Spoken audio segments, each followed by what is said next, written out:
Sure. Again, great to see everybody here again today. Just some quick thoughts on the Wisconsin game. Um, you know, it was one of those games, as I said after the game. Uh, we didn't manage the elements very well as a team. Me as a head coach, I didn't think we coached very well. I don't think we played very well and managed the elements that we dealt with playing up in Madison. Um, we talk about the winning formula for us is about winning the turnover battle as well as winning the big play battle. And they generated 7 explosive plays, 3 runs for 145 yards. We only generated 4 explosive plays. We had 1 turnover. They had no turnovers. And so to me, again, we talk about what it takes to win. For us, those 2 areas are the 2 main areas. And like I said, we didn't coach very well. We didn't play very well. With that being said, I still have a lot of confidence in this team. I still have a lot of confidence that our guys are going to continue to do the necessary things. I thought leading up into the game, we had a really good week and a half of work, but we just didn't go out and get it done. Again, when you have weather the way it was, it should benefit both teams. They took advantage of it, and like I said, we really didn't.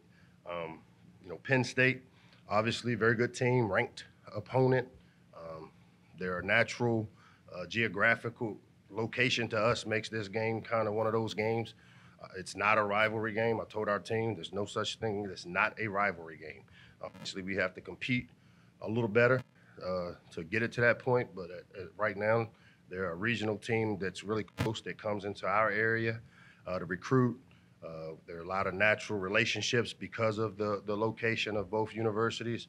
Other than that, it's Penn State versus Maryland. And I can tell you that our guys are excited about this opportunity to go up there and play. I'm excited. It's an opportunity for us to, again, see where we line up and how we have progressed when it comes to the Big Ten. I got a lot of confidence we'll show up. We'll continue to do the things necessary to prepare to give ourselves a chance to win on Saturday. Captains, Ruben Hippolyte, Dante Demas, Talia Tungavailoa. Again, I know today is election day, and for the last 3 months, we've made a big deal with our team where we have 100% of our players that are registered to vote.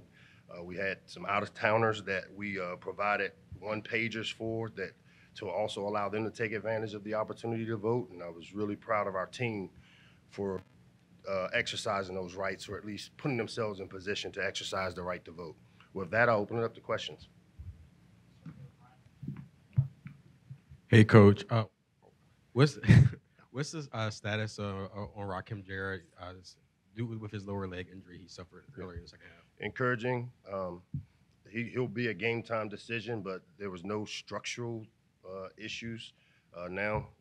It's just a matter of getting him the treatment necessary. He'll be a day-to-day deal. Did not practice yesterday. Expected to maybe try to do something today, but if I'm a betting man, I know Rakim Jarrett wants to play in this game, and I would think that he will be available, but we got to get through this week and see. Mike, Beaver Stadium's not an easy place to win. You guys won there 2 years ago. I know that you're not hanging your hat on what happened in previous seasons, but what sort of confidence does that give the guys who are on the team now who experienced being able to go into that stadium 2 years ago and win? 2020 was one of those different kind of years, so again, our past doesn't dictate our future. It's pretty much what we do now. You're right. We have some guys that were here that were part of going up there and getting a big win that was, something we haven't done a lot around here. But it's going to come down to us blocking, tackling, running, catching, and throwing, putting in the work. We've played in tough environments. That's what you sign up for when you play in the Big Ten, to go to these tough environments. And so I know our players are excited about the opportunity just like I am, and we're looking forward to getting up there to compete. Hey, when you look at your pass game, it's obviously been very productive, but then when you zero in on Rakim Jarrett and Dante Demas, 2 guys we thought were going to have big stats this year, it maybe hasn't quite risen to that level. What would you attribute that specifically to for those 2 guys? Well, I think you said it best. Our passing game has contributed quite a bit. We are doing well. It goes back to the diversity of our offense, and they're both doing very well. They both statistically may not be where they're getting every target, We have a lot of talented players on our offense, and I think the diversity that we've created with our tight ends, our backs, our receivers, typically make it a tough deal to defend because you don't know where the ball's going. But both those guys have had really productive years. The stats may not jump out to people that don't know, but we've got, I think, over 10 players that have caught 25 or more balls. We've got a lot of young players that have stepped up, and both those guys continue to be great contributors to our offense. Coach, what can you tell us about Sean Clifford, a guy you've seen multiple times, been in college forever at this point, it seems like? Yeah, I mean, I think 41 career starts.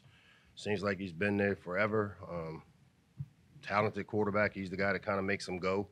I know they've continued to develop the younger quarterback as well. Alar has played, I think, in 7 of the games. The 2 young running backs that they have really shown to be really productive players for them. And then, number 3 is probably one of the better receivers I've seen on tape, and he makes a lot of plays. So, on offense, they've, even along with the tight ends, 86 and 83 or 84, both those guys they create some matchup issues themselves. And, again, they've got the attention of our defense. But it starts with Sean Clifford. He's a veteran guy that we know a lot about, and we've got to do a really good job of containing him.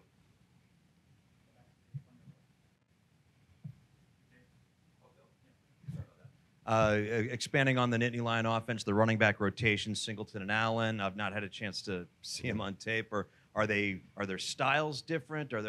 How do they compare as guys? And if their styles are a little bit different, what does that do to you guys defensively? Their styles are a little different. I think 10 has shown the propensity to be more of the home run hitter, whereas, the other guy is in between the tackles, really strong runner. They both have made big plays. So, the way they rotate them, the way they use both those guys, we're going to have to continue to do a great job of getting 11 hats to the ball and wrapping up because they both are physical runners. But like I said, Singleton has shown the ability to hit the home run when given the opportunity. But both those guys are very, very talented running backs. Hey, Mike.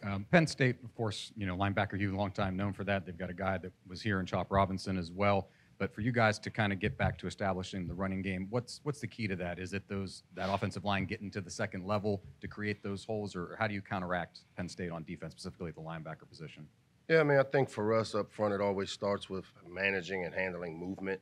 One of the things that, I talked about this after the game on Saturday, we were on edges quite a bit, getting down footwork. Dan Enos working for Manny Diaz down in Miami, really familiar with what they do on defense. So give us at least a little more insight, having spent time there, and they do a lot of the movement things, and they do offer some pretty exotic pressure. I think for us to get the run game going, it's about covering people up, making sure we're doing a good job with being really tight with our footwork, anticipating the movement, and just making sure we don't end up on the edges like we did on Saturday. When you look at film over the recent games, what is the defense? I was wondering, what is the opponents doing offensively they're allowing them to have success in the first half compared to you guys in the second half, where you guys you look more sharper on defense in the second half? I mean, it's called adjusting. We go into the game with the thoughts of here's what they've shown on tape that they want to do. As I've said before, the big thing when we start game planning, and I'm sure it's what everybody does, they look to see what plays you've had a hard time defending. One of the things that jumps out to us is we've given up the edge of our defense quite a bit this year, especially early in the game, and it showed up the Wisconsin game where we've got sealed inside, and now we got the ball rolling off the edge of the table per se. But at halftime, our defense has done a really good job of, once we kind of figure out how they want to attack us, we've made some necessary adjustments, and we've played better defense in the second half. So I would attribute it mostly to one, once we kind of get an idea of how they plan on attacking us based on what we thought, and then going in and getting things adjusted out at halftime and in between series and making the necessary corrections. Thanks, guys. Appreciate it.